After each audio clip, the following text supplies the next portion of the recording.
Bonjour, je suis ravie de vous retrouver aujourd'hui. Moi, je suis Candice Vaujac et pour me présenter peut-être en une phrase, je dirige la société Reliance à Strasbourg et j'ai le plaisir en fait aujourd'hui de venir vous parler un petit peu d'attractivité, de voir comment est-ce qu'on peut donner envie d'avoir envie. Alors pourquoi est-ce que je viens vous parler de ça? Parce que nous, on est un cabinet de conseil et organisme de formation sur l'épanouissement au travail. Donc en gros, accompagner en fait les collectifs de travail à travailler efficacement ensemble, mais sans s'entretuer, et voilà dans la meilleure harmonie possible. Et c'est pour ça qu'on développe aussi notamment ce type de sujet pour essayer de donner envie en toutes circonstances, que ça soit un document, une offre d'emploi par exemple, ou simplement à son entretien de recrutement, ou de façon générale dans la vie professionnelle. Et c'est un petit peu de tout ça dont on va parler aujourd'hui. Je vais vous partager mon écran tout de suite et la présentation aussi bien évidemment vous sera disponible, donc ne vous embêtez pas si vous voulez prendre des notes, vous pourrez recevoir le PDF après la présentation sans problème. Je vous partage mon écran.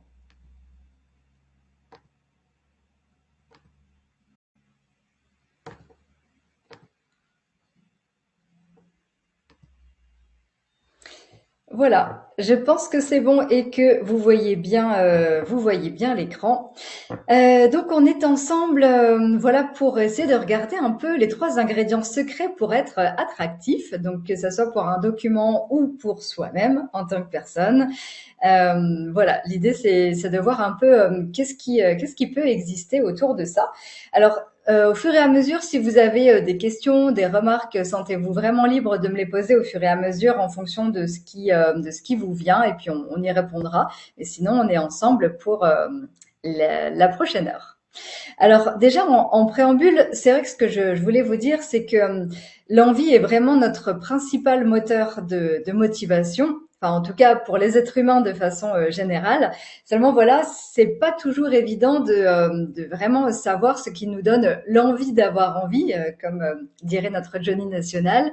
C'est vrai que ce soit une offre d'emploi, un process de recrutement, ou une façon de se présenter en fait à un entretien d'embauche, il y a essentiellement trois ingrédients qui permettent vraiment cette combinaison gagnante pour être attractif. Et c'est l'objectif en fait aujourd'hui, c'est vraiment de voir qu'est-ce qui nuit concrètement à l'attractivité et quelles sont les clés pour assurer une attractivité digne de ses attentes. Parce qu'évidemment, l'idée c'est de faire quelque chose qui nous nourrisse le plus possible et puis qui nous serve surtout. Alors, la première question, je crois, qui est intéressante de se poser, c'est de se dire, dans son quotidien, est-ce que à chaque fois que vous faites quelque chose ou que vous dites quelque chose, est-ce que vraiment ça donne envie? Ce que vous faites, ce que vous dites, la façon dont vous le faites, etc. Par exemple, en préparant mon intervention de ce matin, je me suis vraiment demandé, tiens, est-ce que vraiment le support va donner envie? Est-ce que ce que je vais dire va donner envie? Alors j'espère que ce sera le cas, sinon vous me le direz à la fin. Mais voilà, la vraie question c'est ça, c'est de se demander, est-ce que ce que je suis en train de faire va donner envie? Alors déjà, est-ce que ça me donne envie à moi et est-ce que ça va donner envie aux autres? Ça c'est déjà une première piste qui est déjà importante à se poser, parce que la plupart du temps, quand on effectue une tâche, souvent on la fait pour la faire, mais pas forcément dans l'intention de donner quelque chose ou de donner un résultat et d'arriver à faire en sorte que finalement ça donne envie. Je dis ça surtout quand voilà, on va rédiger un document, quand on va rédiger une offre d'emploi par exemple, ou autre, ou même son CV, on va le faire parce qu'il faut le faire, mais pas forcément en fait vraiment en imaginant ce que la personne en face va penser, va se dire ou va imaginer en regardant ce qu'on a fait au départ.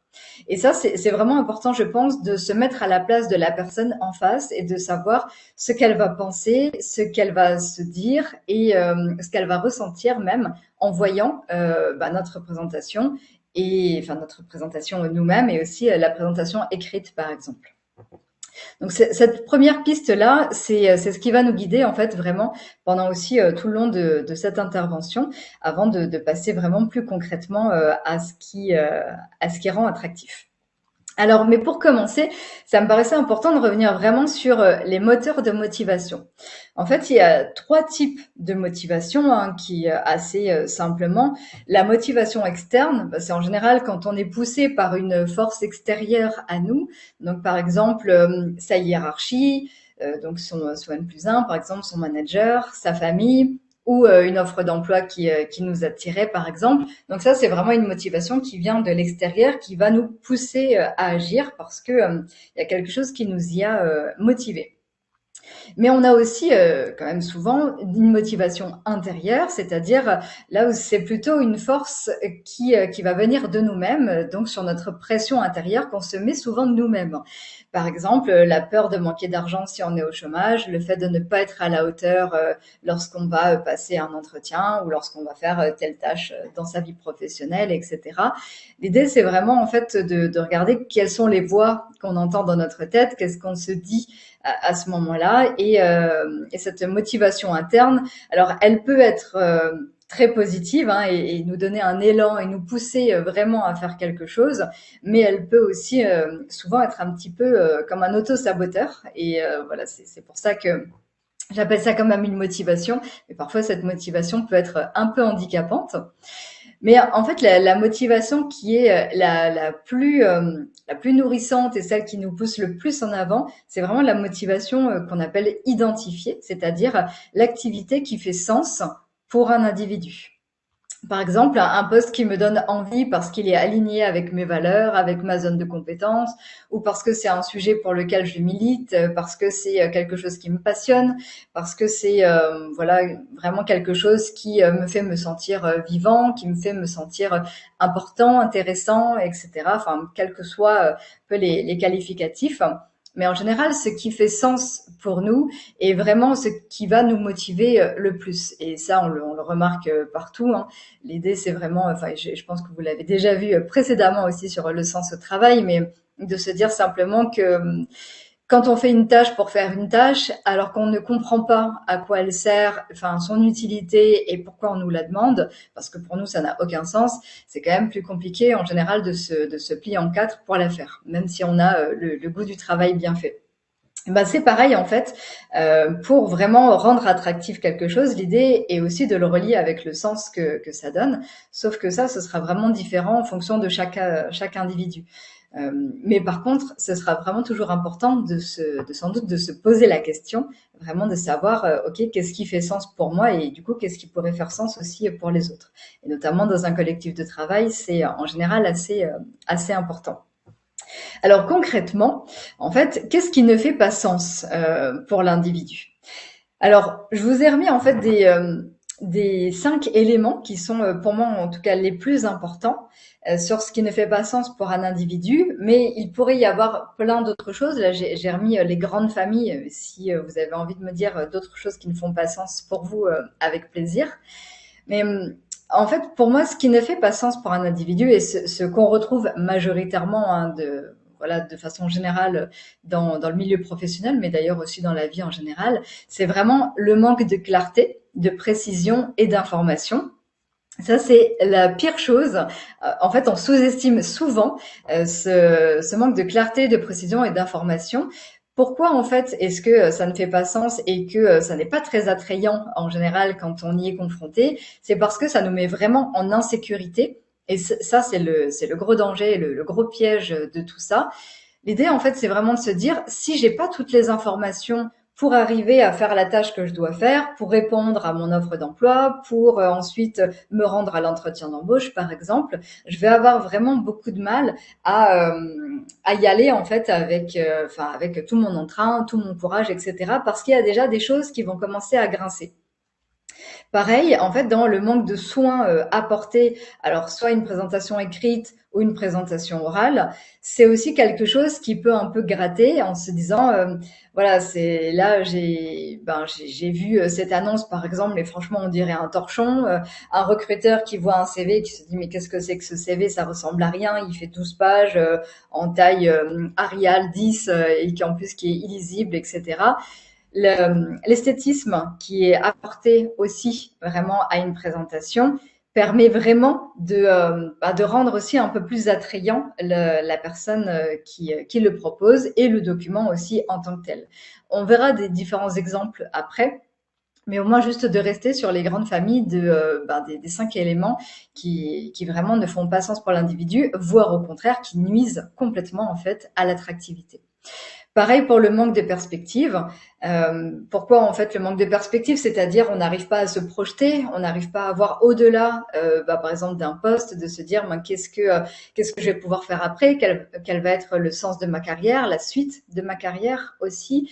Est-ce que je vais pouvoir m'épanouir avec d'autres collègues, en équipe, voilà un petit peu comment ça va se passer.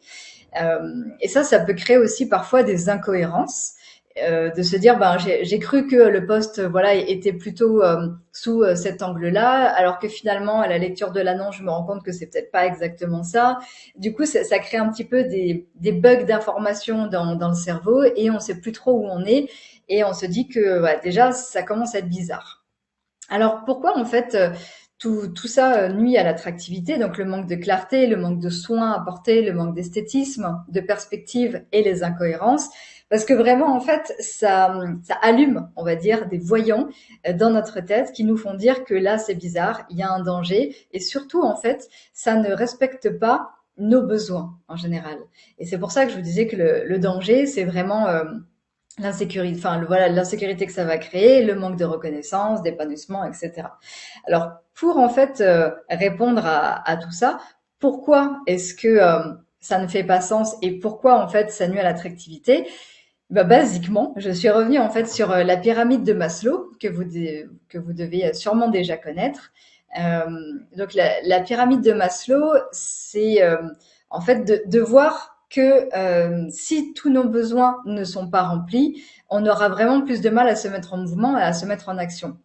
Donc notamment, si les besoins physiologiques au départ, donc boire, manger, dormir, respirer, etc., ne sont pas remplis, on va avoir du mal à passer à la suite. Pareil pour la sécurité. Alors les besoins physiologiques, on va pas forcément s'en occuper parce que normalement enfin on les remplit nous-mêmes. Ce n'est pas forcément le reste du monde qui va nous y aider. Par contre, pour le besoin de sécurité, si on fait le parallèle avec ce qu'on disait tout à l'heure, voilà, ce n'est pas du tout en fait attractif et ça ne donne pas du tout envie quand on voit que il va y avoir telle tâche à faire ou tel poste à pourvoir qui en réalité ne va pas nourrir en fait notre besoin de sécurité, ne va pas nourrir non plus notre besoin d'appartenance, ni notre besoin d'estime, ni notre besoin d'accomplissement. Et c'est simplement ça, en fait, la motivation est croissante au fur et à mesure qu'on monte dans la pyramide de Maslow, simplement, en fait, pour se dire que c'est vraiment important d'avoir ça en tête et d'éviter les 5 éléments qui nuisent à l'attractivité pour justement ne pas, en fait, aller trop vite dans ces éléments-là qui sont assez notifs pour l'individu. Et on peut faire le parallèle en fait avec à peu près tout, c'est-à-dire si déjà soi-même en tant qu'individu on a un entretien d'embauche ce jour-là, mais que on a extrêmement mal dormi, que on n'a pas eu le temps de prendre son petit déjeuner, que on a couru dans les transports pour déjà arriver à l'entretien, déjà on va se dire que ça va pas forcément être hyper pratique de passer son entretien comme ça. Pareil, si on a rédigé en tant qu'employeur et recruteur, son offre d'emploi et qu'on l'a fait sur un coin de table en vitesse en disant bon ça fera déjà bien l'affaire et puis on verra plus tard, le candidat nous posera toutes les questions qu'il faut pour voilà sur le poste et que j'ai mis juste les 3 éléments les plus essentiels et c'est tout. Bon, pareil, ça donnera pas forcément extrêmement envie. Mais ça peut paraître en fait hyper simpliste et hyper basique de se dire oui, cette pyramide on la connaît par cœur, etc. Mais en fait, si je fais le parallèle avec ce que je vous disais juste avant sur ce qui ne fait pas sens dans l'individu, voir ce qui nuit franchement à l'attractivité, et bien en réalité on retrouve complètement la cohérence entre les deux et de se dire attention par exemple un manque d'informations, de ne pas avoir toutes les informations dont j'ai besoin pour faire mon travail ou pour postuler à un emploi ou pour arriver voilà de façon générale quelque part, déjà ça me donne moins envie quoi, parce que ça me demande un effort supplémentaire là où justement on a besoin un peu plus de sécurité. Donc voilà, c'était un petit peu ça l'idée. Et pour aller en fait sur un exemple un peu plus concret, je vous proposerai trois exemples notamment. Donc le premier exemple sur une offre d'emploi, par exemple.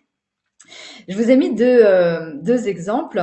Alors un à gauche qui est une offre d'emploi qui est très bien rédigée avec tous les éléments essentiels qui sont notés dessus. Il y a toutes les informations à peu près dans les grandes lignes dont on a besoin pour savoir. J'essaie de vous prendre quand même quelque chose d'assez rigolo pour par exemple tester des motoneiges.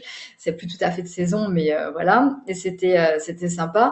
Et en fait, c'est vrai que ça, on le verra après aussi sur les éléments qui peuvent donner également envie sur de la rédaction de façon générale.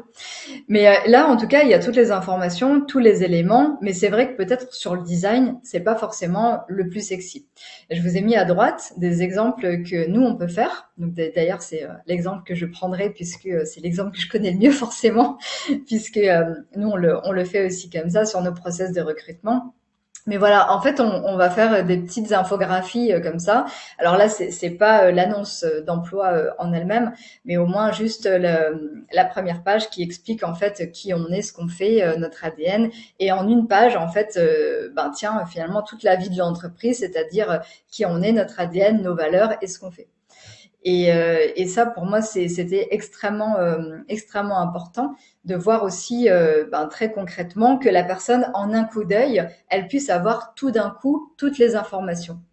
Et c'est la même chose d'ailleurs pour un CV, hein. C'est exactement le même principe de se dire qu'en une page, on doit avoir l'ensemble des informations et de se dire que, voilà, qu'est-ce qui attire le plus l'œil, qu'est-ce qui donne envie pour la personne qui le lit, parce qu'on se met toujours à la place de la personne qui va le lire. Et pour information, je ne sais pas si vous aviez ces chiffres-là en tête, mais en moyenne, statistiquement, en fait, un recruteur passe 20 secondes sur un CV. Donc autant vous dire que 20 secondes, ça passe quand même hyper vite, et c'est de voir qu'est-ce qui va attirer l'œil en fait le plus possible. Est-ce que ça va être le titre? Est-ce que ça va être les hobbies? Est-ce que ça va être une couleur qu'on aura fait ressortir? Voilà. En fait, la vraie question, c'est qu'est-ce qu'on veut faire ressortir de son CV? Qu'est-ce qu'on veut mettre en avant? Mais ça, on le verra aussi un petit peu tout à l'heure. Donc voilà, concrètement, en fait, l'idée, c'est de faire le parallèle, de se dire que les deux formats sont OK, mais en fait, dans l'un, on va retrouver tous les critères, en fait, et toutes les explications, et dans l'autre aussi. Alors là, c'est pas sur forcément l'offre d'emploi, l'autre aussi, mais avec un côté design différent. Pourquoi est-ce que je le fais comme ça? Vous allez me dire que peut-être il y en a parmi vous qui préférez largement l'exemple de gauche, et ce sera OK aussi. Et moi, je ne serai pas du tout vexée, ne vous inquiétez pas. Mais pourquoi est-ce que je le fais comme ça? Parce que, pareil, statistiquement, en fait, 60% de la population européenne est davantage visuelle que auditive et voilà et que l'odorat, le goût, le toucher, etc. Alors pourquoi en fait on se dit que dans la communication de façon générale, quand on veut faire retenir un message, voilà, quand on veut faire passer un message et qu'on veut que l'autre en face le retienne, concrètement en fait on va essayer d'être le plus clair possible, d'être concis pour pouvoir être entendu et que son message passe bien. Et c'est vrai que traditionnellement, on se dit que les personnes, voilà, sont plutôt auditives et donc ils vont juste écouter une présentation, par exemple, et ça va suffire. Or, on sait que juste écouter, ça ne suffit pas du tout, évidemment. Et c'est pour ça qu'en général, on y adjoint toujours une présentation visuelle. Donc, comme on le fait là, par exemple, je parle et en même temps, vous voyez des choses, même si tout n'est pas écrit sur le support. Et en fait, cette présentation visuelle permet vraiment de mieux ancrer le message parce que, en fait, encore une fois, 60% de la population est davantage visuelle, c'est-à-dire de mémoire visuelle, donc va plus facilement retenir quelque chose qu'elle aura vu, écrit quelque part, ou une image, que juste entendu. Et ça, c'est vraiment important, je pense, à retenir. C'est pour ça que c'est important de se poser la question de savoir qu'est-ce que je veux que les gens retiennent concrètement quand je parle ou quand je présente quelque chose. Et parce que c'est aussi une façon de se rendre attractif, de se dire concrètement, en fait, comment est-ce que je me mets en avant, comment est-ce que je me présente, ou comment est-ce que je donne envie avec le poste que j'ai à pourvoir, par exemple. Voilà, donc c'est la raison pour laquelle en fait, c'est les deux formats ne sont pas en compétition. C'est pas soit le design, soit le texte. Les deux en fait peuvent être combinés de pair, et en fait mieux ils sont combinés. Et plus en fait il y a une attractivité forte dans ce qu'on veut présenter. Voilà, c'était simplement là où je voulais en venir. Le deuxième exemple, c'était pour vous donner aussi, alors plutôt là le volet cette fois-ci employeur et recruteur, et ça c'est des choses qui sont tout à fait voilà possibles à mettre en place et évidentes sur le process de recrutement. Alors j'en profite juste pour prendre avant de continuer sur le process de recrutement et d'entamer, je prends juste la première question. Donc Sandra qui nous dit que mon travail ne me convient plus aujourd'hui après 24 ans à ce poste car il n'y a plus de sens. Il m'a conduit à un burn-out et je me remets en question et souhaite changer, ce qui est le cas de beaucoup de personnes effectivement depuis ces dernières années. Donc lors de mon premier entretien professionnel la semaine prochaine, est-il possible de parler du sens, de l'insécurité dans laquelle on se trouve aujourd'hui et nous fait nous remettre en question, et peut-on parler de son mal-être? Alors effectivement, alors du coup peut-être là, on est dans un contexte de vie professionnelle déjà installé, déjà en place, et la question, c'est de savoir si dans un entretien professionnel, il est possible de parler en fait du sens et de l'insécurité dans laquelle on se trouve. Oui, c'est même d'ailleurs exactement le sens de l'entretien professionnel en question. C'est tout à fait, c'est tout à fait en fait pour ça qu'il est mis en place, enfin, entre autres choses, hein, évidemment, aussi pour regarder un peu l'atteinte des objectifs et voir si le travail a été réalisé et comment, etc. Mais l'idée, c'est aussi de voir quels ont été les moyens pour réaliser son travail, et notamment s'il y a une insécurité dans laquelle on se trouve, c'est très important de le souligner parce que ça peut noter en fait qu'on n'a pas eu l'ensemble des moyens pour pouvoir en fait réaliser son travail. Et alors, en fait, la question est intéressante justement de savoir est-ce qu'on peut parler de mal-être parce que, enfin, en fait, par exemple, tout ce qui va peut-être aller sur le champ lexical des émotions un peu plus fortes ou un peu plus profondes dans la vie professionnelle, en tout cas, souvent, c'est pris soit comme de la victimisation, soit comme de la faiblesse, dans le fait de faire son caliméro. Alors, je caricature beaucoup, mais c'est pour vous montrer un peu l'exemple. Et ça dépend vraiment de la hiérarchie en fait qu'on a en face, du manager qu'on a et de son curseur de bienveillance, on va dire ça comme ça, qui n'est pas forcément toujours à 10 sur 10 en fonction des managers. Et donc, parler de mal-être est parfois contre-productif, ou parfois voilà mal pris, c'est-à-dire mal interprété, parce que ce mot est souvent pas toujours très bien considéré parce qu'on ne sait pas toujours bien quoi mettre derrière.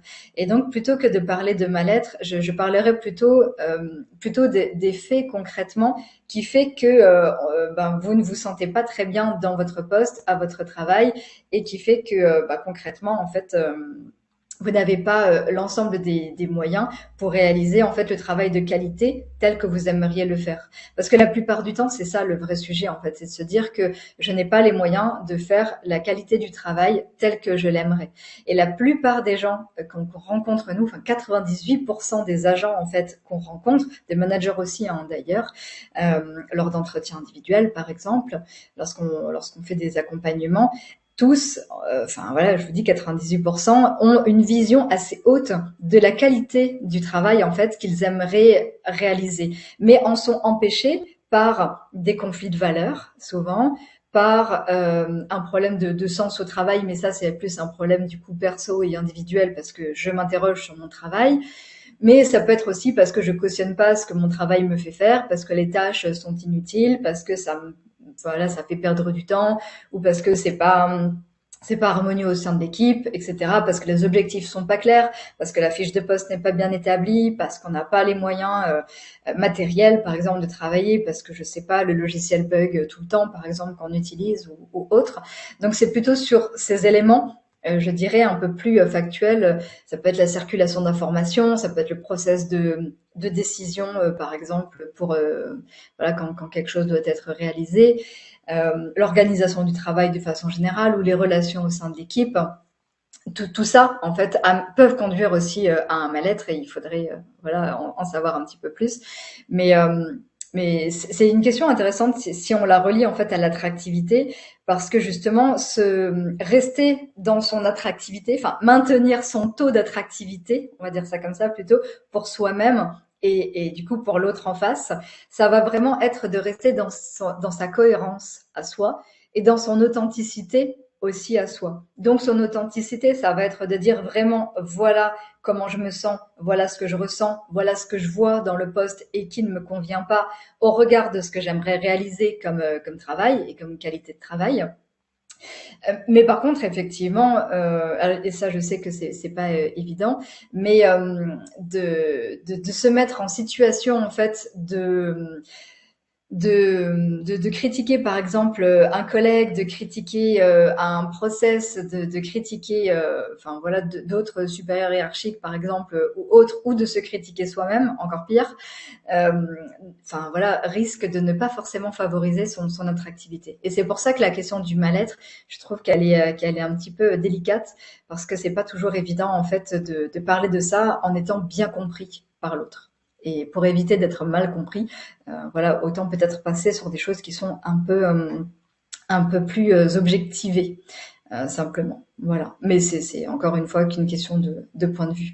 Mais en tout cas, oui, l'entretien professionnel est clairement le lieu pour le faire. C'est très certainement. Ouais.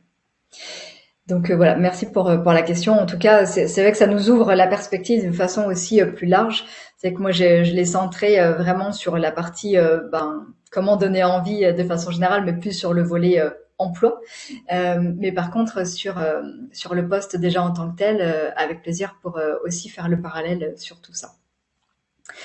Ok, j'espère que ça a répondu à votre question, du coup, Sandra. Et sinon, n'hésitez pas à me le dire.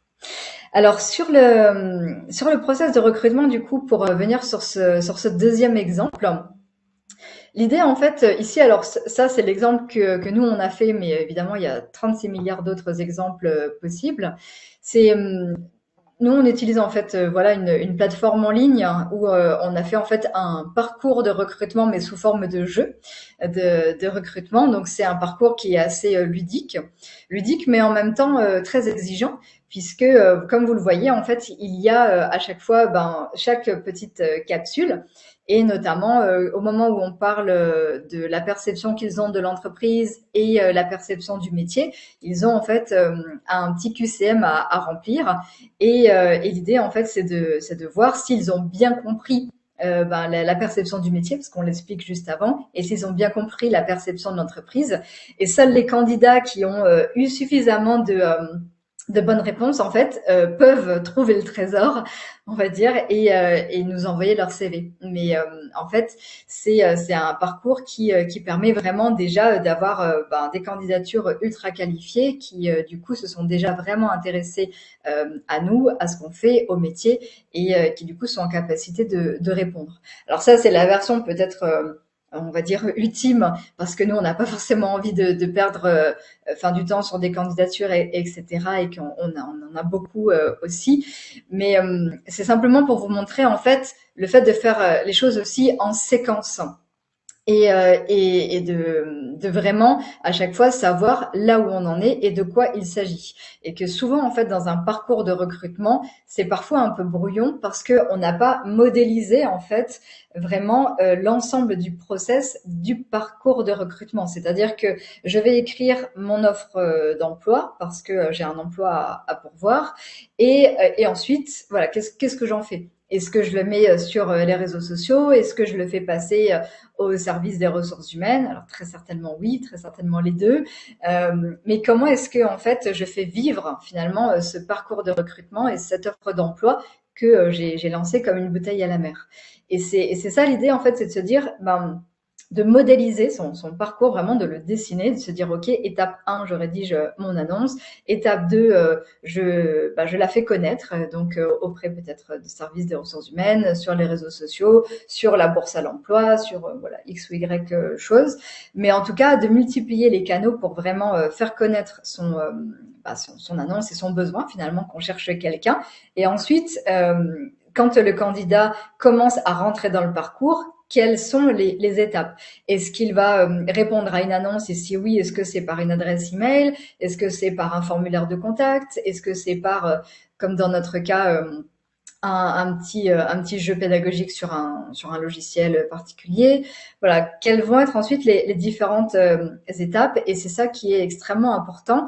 Parce que, encore une fois, l'idée, c'est de faciliter aussi la vie des gens lorsque on va leur proposer quelque chose. Et c'est pas en fait, c'est toujours dans le sens de est-ce que ce que je fais va être simple, facilement compréhensible et facile d'accès et d'utilisation pour que la personne se sente en fait en sécurité, en confiance et que du coup, elle ait envie de venir. Parce que c'est clair que si mon parcours du recrutement, c'est un parcours du combattant, on va pas s'en sortir et on risque pas d'attirer des candidatures par centaines en fait.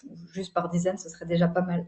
Mais voilà, c'est de revenir en fait sur la cohérence de ce dont on a parlé juste avant et de se dire que en fait ce qui attire et ce qui donne envie, c'est aussi et surtout la simplicité et la facilité avec laquelle on peut avoir accès aux choses. Et c'est pour ça que, par exemple, pour prendre un exemple qui est un peu caricatural, c'est pour ça qu'Amazon marche si bien, par exemple. Parce que vous cherchez un truc, vous tapez dans la barre de recherche étant assez bien faite, vous trouvez quand même 9,9 fois sur 10 ce que vous voulez. Il y a juste à cliquer sur mettre dans le panier ou acheter directement et hop, c'est fait. En 3 clics, c'est fait. Et ben, c'est exactement la même façon en fait, même si tout ne dépend certainement pas de vous en tant que chef de service, ou en tant qu'employeur, en tant que personne qui recruter quelqu'un, mais en tout cas, ce qui est en votre pouvoir doit être effectivement assez simplifié et assez facilité pour que en face les choses soient vraiment claires et comprises aussi par tout le monde. Et en fait, je me permettais d'aller sur ce sujet-là parce que c'est un des grands sujets de la marque employeur. Alors je sais que ce terme-là peut aussi un peu faire peur et un peu être galvaudé, mais c'est simplement en fait de se dire que la marque employeur, enfin si le terme vous est inconnu encore, c'est en fait de se dire qu'on fait de son service ou de son institution, là en l'occurrence, une marque à part entière et donc avec les mêmes codes, comme si vous étiez voilà une grande et belle marque et que vous alliez donner envie en fait aux personnes de venir vous acheter. Alors pas acheter vos produits ou vos prestations, mais vous acheter en tant que service, c'est-à-dire avoir envie de postuler et de voilà d'avoir un poste en fait simplement chez vous. Et c'est ça en fait. Et aujourd'hui, c'est vrai que sur alors toutes générations confondues, mais majoritairement quand même les jeunes générations qui arrivent sur le marché du travail sont quand même aussi très sensibles à cette question en fait de marque employeur, de notoriété, d'image de marque et et d'avoir vraiment une structure qui soit dynamique, qui donne envie et qui effectivement leur facilite la vie aussi lorsqu'elles ont envie de s'y intéresser. Et en fait, c'est simplement ça.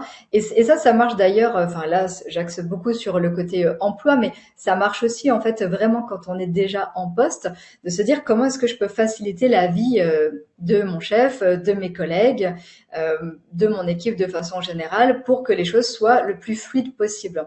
Et vraiment faciliter la vie des autres participe beaucoup à l'attractivité aussi. Et encore une fois, en fait, c'est un cercle vertueux, c'est-à-dire que plus on se rend attractif, plus les personnes ont envie de venir nous aider et ont envie en fait d'être avec nous et du coup de faire quelque chose de cohérent, d'harmonieux, d'efficace. Et ça, c'est aussi ultra important. Alors, je vais juste reprendre. J'ai vu qu'il y avait deux questions, deux remarques. Vinciane qui nous dit, oui, c'est vrai, quand il y a une non-reconnaissance, on a l'impression d'avancer à contresens et de se prendre un mur. Ouais, c'est clair. Et ce serait intéressant d'ailleurs de voir ce que vous mettez dans non-reconnaissance, quel type d'exemple par exemple, y a-t-il derrière cette non-reconnaissance? Parce que en fait, la plupart du temps, dans le fait de ne pas s'être senti reconnu, on a l'impression en effet de se prendre un mur en face, mais parfois notre interlocuteur n'a pas forcément eu l'intention de ne pas nous reconnaître et de nous mettre ce mur-là en face, mais c'est simplement qu'il n'a pas forcément compris nos besoins, qu'il ne nous a pas forcément écoutés non plus ou entendu exactement dans ce qu'on voulait se dire, ou juste parce que là c'est un non parce qu'il y a un blocage. Mais en fait, enfin voilà, la plupart du temps, moi j'estime que quand il y a enfin un besoin non reconnu, c'est qu'il y a un besoin qui n'a pas non plus été exprimé et que là il y a encore vraiment quelque chose qui serait intéressant de réouvrir et et c'est enfin je trouve ça toujours intéressant pour soi-même de se dire qu'est-ce qui n'a pas été reconnu finalement chez moi et pourquoi je me suis pas ressentie reconnue. Est-ce que c'est mon besoin de d'épanouissement justement? Est-ce que c'est mon besoin de sécurité? Est-ce que c'est mon besoin d'appartenance? Est-ce que c'est mon besoin d'estime? Et c'est vrai que souvent dans le milieu professionnel, je trouve que le besoin d'estime, pour revenir sur la pyramide de Maslow dont on parlait juste avant, ce besoin d'estime, il est pas très très bien nourri. C'est clair que dans le monde du travail, c'est pas ce qu'il y a de plus simple, quoi. Et c'est dommage d'ailleurs, mais et enfin voilà, dans ce sens remarque, enfin critique positive ou constructive ou juste des compliments tout simplement sur un travail bien fait, c'est pas toujours ce qu'on retrouve le plus, quoi. Mais ouais.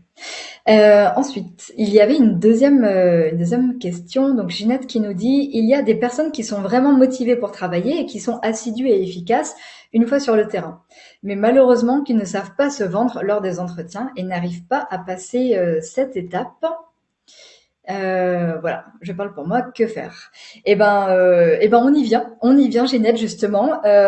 Et si vous voulez vraiment des choses encore plus précises sur ça, ça va être l'objet de cet après-midi à 14 heures, où on va parler exclusivement de ça, c'est-à-dire comment se mettre en avant. C'est ce qu'on appelle le personal branding. Alors, je suis désolée, il y a beaucoup de termes anglais. C'est juste qu'en France, on n'invente pas des théories, en fait, autant que les Américains. Le personal branding, en fait, c'est comment faire de soi sa marque personnelle et en fait, très concrètement, comment se mettre en avant de façon en fait la meilleure possible. Donc ça, on en parle cet après-midi, mais on va déjà en parler juste après dans quelques minutes. Donc, on va se le garder au chaud. Autre remarque donc de Dabia qui nous dit la non-reconnaissance peut être liée au manque de valorisation et ça peut être la surcharge de travail et un salaire inadéquat.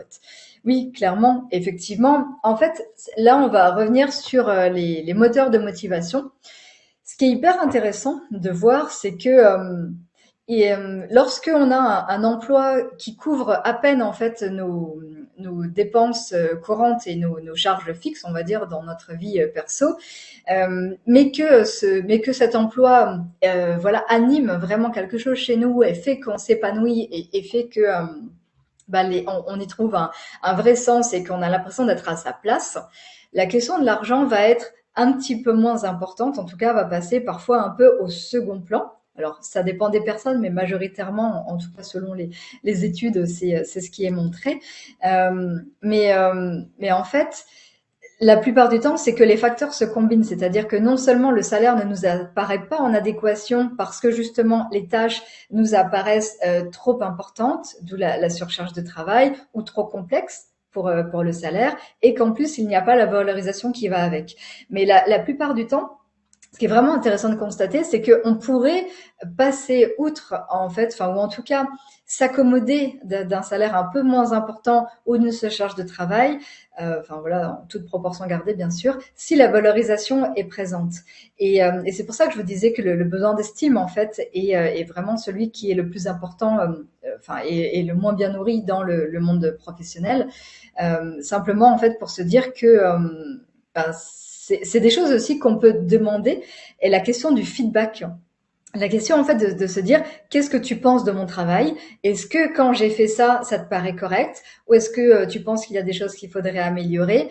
Qu'est-ce que tu en as pensé quand j'ai dit ça en réunion? Qu'est-ce que tu en as pensé quand je t'ai apporté telle réponse ou telle aide sur tel dossier ou tel sujet, par exemple?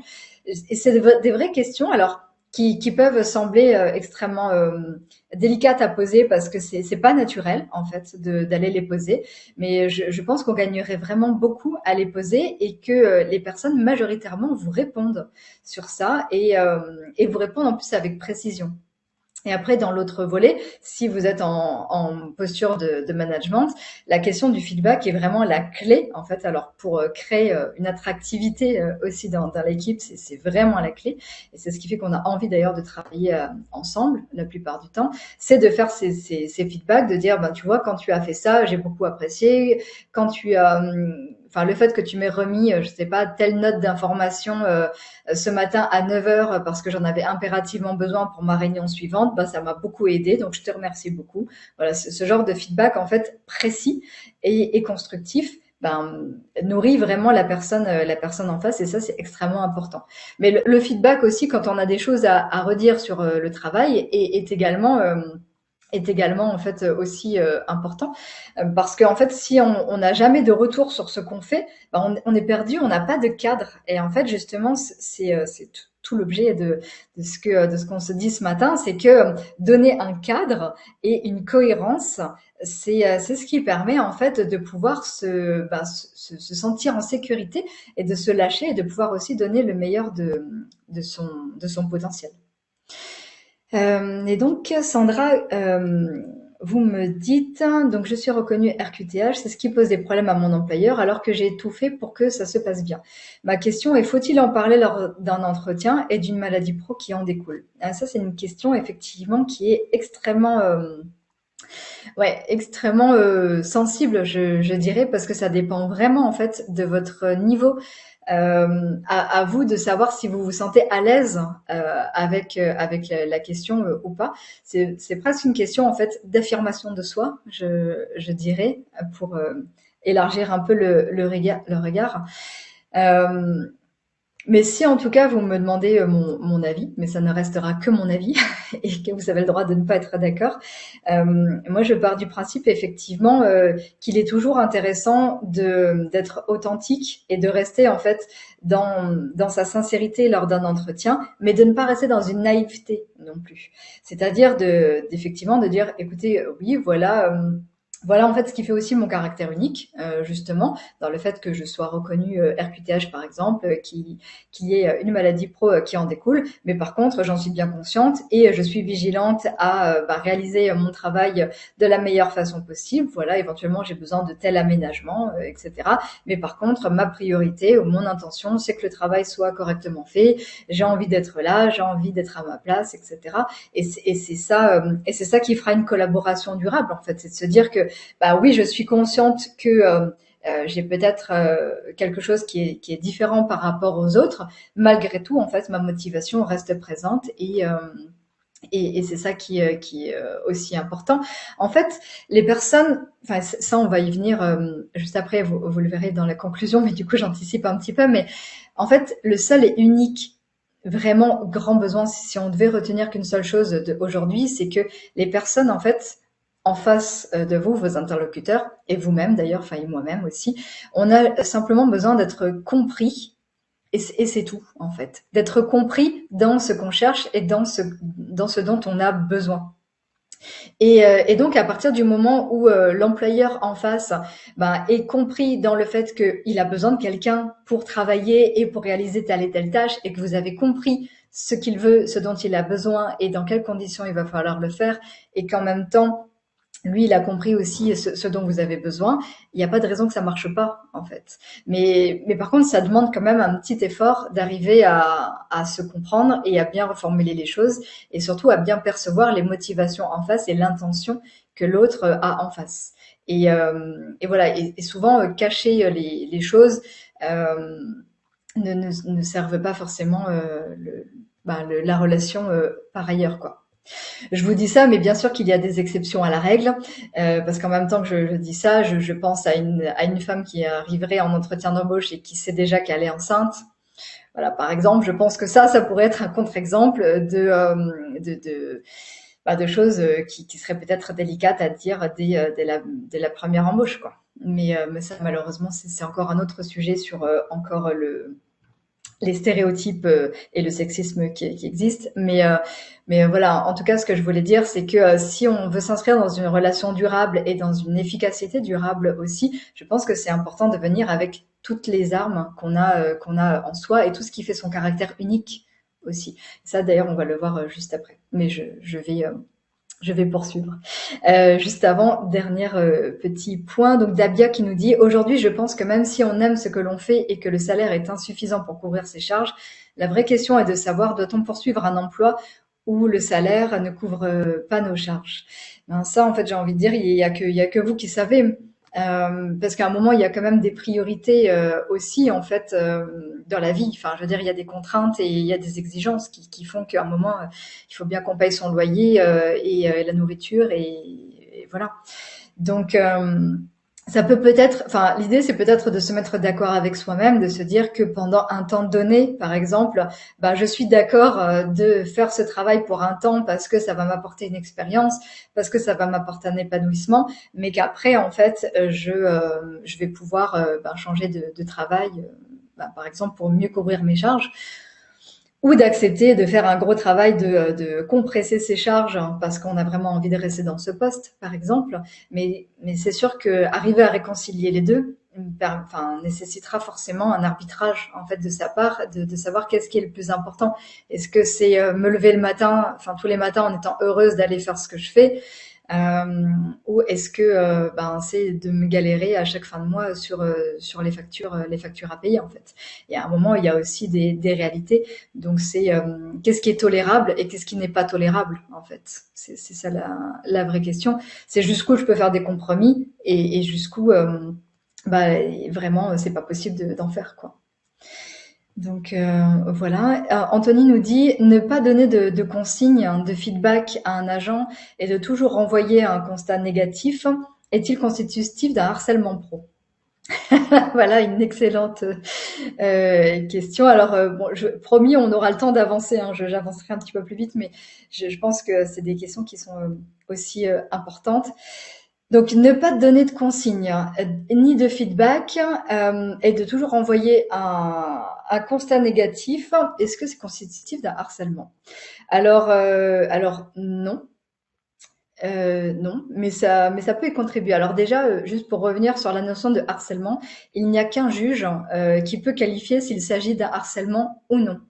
Donc même moi, enfin voilà, en tant que, par exemple, enfin un prestataire extérieur qui menant ce genre d'enquête administrative, par exemple sur les harcèlements, je ne serai pas en mesure de dire s'il s'agit d'un harcèlement ou pas. Et ça, vraiment, il n'y a qu'un juge qui pourra considérer s'il y a harcèlement ou pas. Mais globalement, il y a 3 éléments constitutifs pour qu'un harcèlement soit reconnu. Il faut en fait qu'il y ait une relation contractuelle entre les personnes, donc pas forcément une relation hiérarchique, mais une relation contractuelle. C'est-à-dire que si demain j'harcèle ma boulangère tous les matins en lui disant que son pain n'est pas bon et que je l'aime pas, ce sera pas du harcèlement parce que je n'ai pas de relation contractuelle avec ma boulangère. Il n'y a pas de contrat de travail qui nous lie ensemble. Donc ça, c'est déjà la première chose. La deuxième chose, c'est que les faits, les agissements doivent dater de plus de 6 mois. C'est-à-dire que si ça ne fait pas plus de 6 mois en fait que la situation vraiment persiste, bah, c'est pareil, c'est pas un élément constitutif. Et le troisième, c'est que les faits doivent être réalisés avec intention de nuire ou de nuire à la personne donc et de dégrader sa santé physique ou mentale. Et ça, c'est les 3 éléments constitutifs d'un harcèlement que qualifiera donc le juge, enfin qu'étudiera le juge. Mais en effet, ne pas donner de consignes écrites, ça peut être un élément qui nuit à la personne. Voilà. Mais par contre, de là à le qualifier de harcèlement, ce sera pas forcément le cas. Mais par contre, c'est un manquement managérial majeur, ça sans aucun doute. Et le fait de ne pas donner de feedback aussi. Bien que ça, c'est parfois plus compliqué, ça demande quand même aussi bah, une bonne assise du manager de pouvoir le faire. Par contre, ne pas donner de consignes, c'est important et ça, on est quand même en droit de le demander. et d'avoir des consignes claires, écrites, quitte à fournir soi-même le modèle de consignes telles qu'on souhaiterait les avoir pour que le manager ensuite n'ait plus qu'à y répondre et à remplir, mais qu'au moins on ait l'information. Parce que c'est ce qu'on se disait tout à l'heure, en fait, typiquement, le fait de ne pas avoir de consignes, ça crée une insécurité parce qu'on ne sait pas où on va et en fait, on peut faire des tâches en sachant très bien qu'on ne saura pas si les tâches sont bien réalisées ou pas parce qu'on ne savait pas comment les faire. Donc ça, c'est extrêmement important, effectivement. Ok, j'espère avoir répondu en tout cas à vos questions. Si ce n'est pas le cas, voilà, n'hésitez pas à revenir non plus. J'avance sur ce qu'on s'était dit. Du coup, donc l'exemple que je voulais, vous montrer, c'était des exemples aussi de carrousel, par exemple, postés sur LinkedIn. Hein. Je pense que ça, c'est aussi des choses que vous percevez sur le fait de poster sur les réseaux sociaux pour se rendre aussi attractif. Mais ça, je pense que vous l'avez déjà vu par ailleurs. C'était pour vous montrer aussi un petit exemple. Voilà. Mais du coup, c'est pour reprendre sur la question de Ginette tout à l'heure. Comment se mettre en valeur? Et ben justement, je voulais vous proposer en fait un outil, moi que je trouve extrêmement intéressant, qui s'appelle l'elevator pitch. Alors je suis désolée, c'est encore en anglais, mais l'elevator pitch, donc c'est un discours dans l'ascenseur et qui est en fait une méthode pour en fait arriver à se présenter en 1 minute. Voilà. Enfin, très concrètement, mais de façon en fait justement assez attractive pour donner envie et piquer la curiosité de son interlocuteur.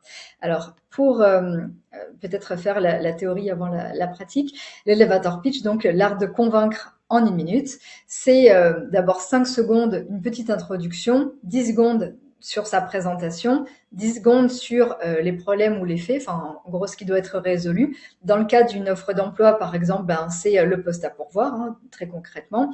20 secondes ensuite sur les solutions, le projet, ou la réponse apportée, en l'occurrence vous et votre CV. Qu'est-ce qui fait que votre CV est unique et intéressant. 10 secondes ensuite sur les avantages pour l'interlocuteur en face. Pourquoi est-ce que c'est intéressant pour moi de vous écouter? Et la conclusion, 5 secondes, qui reprend le message clé. Voilà, donc très concrètement, en fait, appliquer un entretien d'embauche, par exemple, l'elevator pitch, mais ça peut être appliqué à peu près tout ce que vous voulez. Ça peut être pitcher une présentation en réunion d'équipe, ça peut être aussi d'aller pitcher un projet pour le défendre, pour qu'il soit mis en place. Ça peut être vraiment tout type de choses. Et donc, ça va être déjà de se présenter en présentant sa proposition de valeur, c'est-à-dire qu'est-ce qui fait que je suis moi, de stimuler l'intérêt, qu'est-ce qui fait que je suis unique, le démontrer aussi par un exemple concret, qu'est-ce que j'ai déjà précédemment réalisé, par exemple, et ce qu'ont aimé les autres dans mon précédentes expériences, qu'est-ce qui fait que j'ai laissé un bon souvenir dans les équipes dans lesquelles je suis passée ou auprès des N+1 que j'ai croisés. Et la conclusion impactante avec la reprise du message clé. Alors, encore une fois, voilà, on en reparlera plus précisément encore cet après-midi. Mais globalement, en fait, c'est ça. Alors, on va pas forcément, en fait, aller sur l'exemple plus précisément, mais c'est de se dire que en quelques secondes, voilà, c'est-à-dire en une phrase à chaque fois, de façon très impactante, on arrive en fait à piquer la curiosité des personnes. Mais ça se prépare et il y a en fait une vraie méthode pour ça, donc que je vous présente là. Et c'est comme ça, en effet, qu'on peut arriver à faire une bonne impression et surtout à tenir en haleine en fait la personne qu'on a en face de nous. Mais ce qui permet aussi de tenir en haleine, c'est ce que j'ai essayé de faire pendant toute cette intervention, mais plus précisément sur ces slides-là, c'est d'être visuel, parce que comme je vous l'ai dit, 60% de la population est donc à mémoire visuelle. Donc écrivez court et vous serez lu, écrivez clairement et vous serez compris, mais écrivez imagé et vous resterez en mémoire.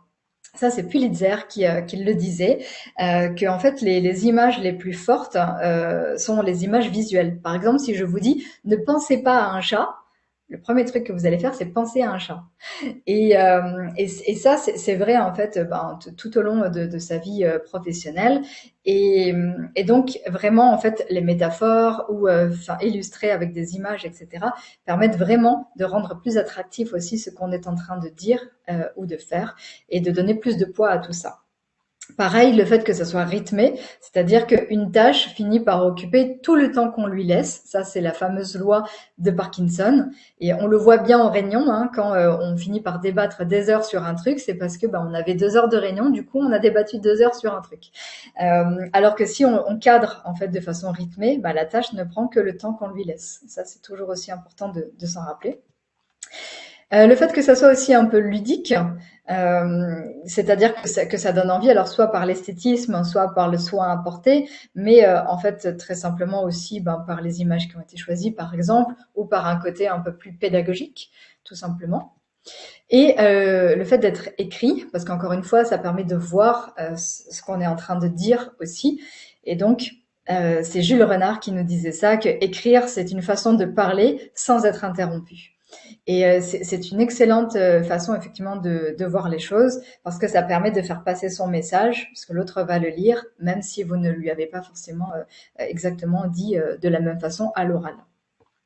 Donc voilà, et en fait, ce que les slides là, tels que je vous les ai faites, les 4 dernières là qu'on vient de voir, ce format de slide, c'est ce qu'on appelle aussi le Pechakucha. Alors je sais pas si je l'écris dans le chat, si vous voyez, mais le Pechakucha, en fait, c'est un outil, enfin une méthode japonaise qui en fait consiste à faire une slide avec une image et une phrase, en général une dizaine de mots sur la phrase, et qui permet d'avoir des présentations en fait aussi un peu plus impactantes. Voilà, mais c'est exactement le même format que ces slides là telles que je les ai faites. Et ça c'est ce qui permet vraiment d'attirer grandement l'attention et de marquer aussi les esprits. Voilà, donc c'est aussi un autre outil si jamais ça vous intéresse. Alors nous arrivons maintenant au tant attendu 3 ingrédients, pas si secret que ça parce que finalement on en a quand même déjà bien largement parlé pour terminer cette intervention. Donc le premier ingrédient c'est la sécurité, hein, on l'a bien expliqué, donc faire attention aux incohérences, être exhaustif sur les informations clés, faciliter l'accès du candidat ou des collègues ou du chef ou de qui vous voulez, mais l'accès aux locaux, l'accès à une réunion, enfin d'avoir vraiment toutes les informations du lieu, de l'heure, etc. pour faciliter la vie et simplifier la vie des personnes.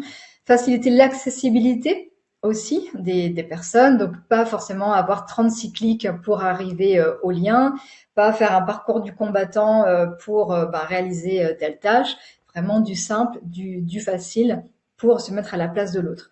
Enfin bref, en fait, un peu tous les éléments qui permettent de sécuriser l'autre de la meilleure façon possible.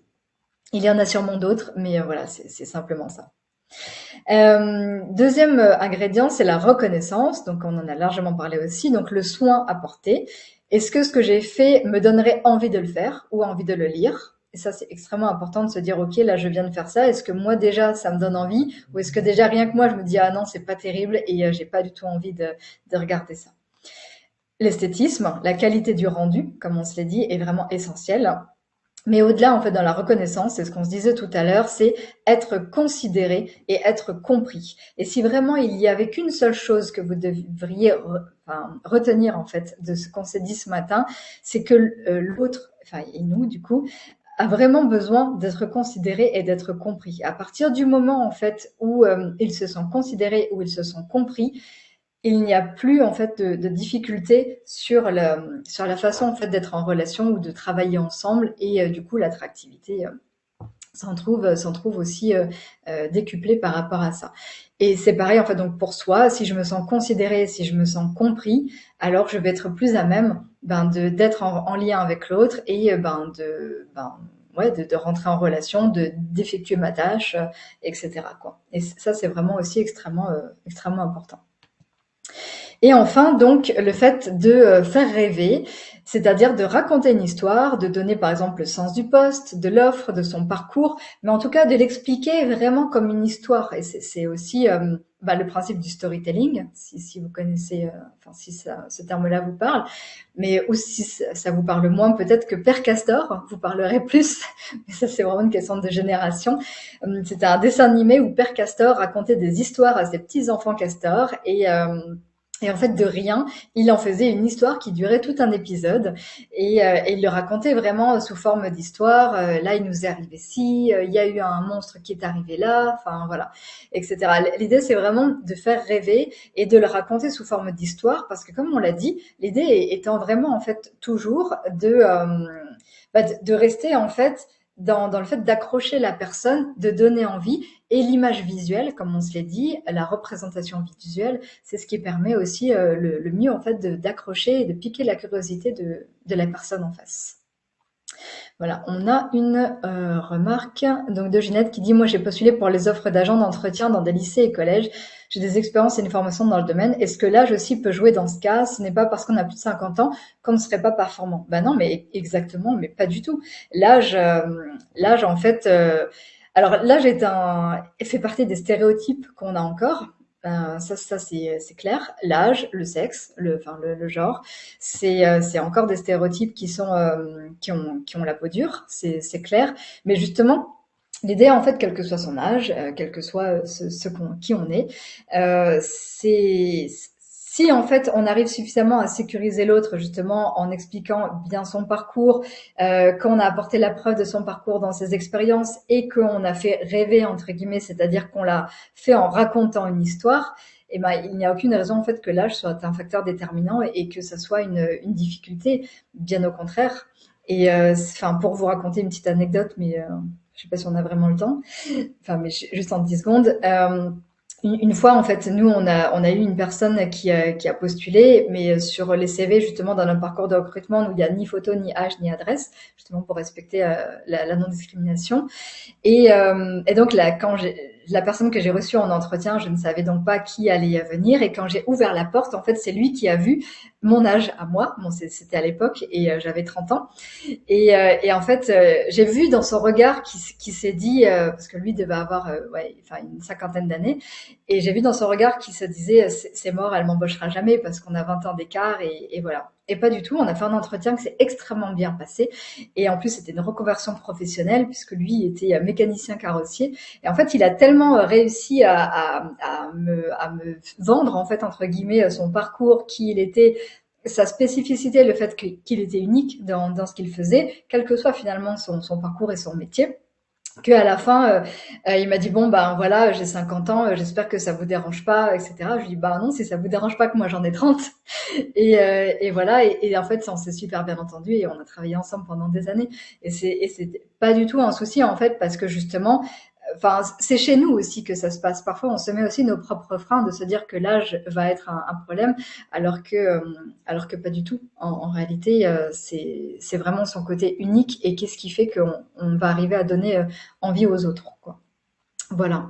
Pour terminer sur ça, c'était juste pour aller plus loin, mais c'était vraiment pour élargir son regard, posez-vous toujours la question en fait de quel est l'enjeu pour moi, qu'est-ce que vraiment je veux que les autres retiennent de moi, quel est l'enjeu en termes de contenu, quel est l'enjeu aussi pour celles et ceux qui m'écoutent et qui me lisent, et quels sont les enjeux pour le reste de mon écosystème globalement, c'est-à-dire mes collègues, la hiérarchie ou ma famille par exemple ou autre.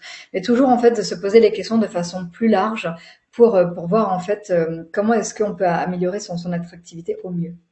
Voilà. En tout cas, merci beaucoup pour tout ça. Je vais arrêter le et si vous avez des questions ou des remarques, n'hésitez pas. Voilà. En tout cas, merci beaucoup pour tout ça et je vous souhaite une très très belle journée.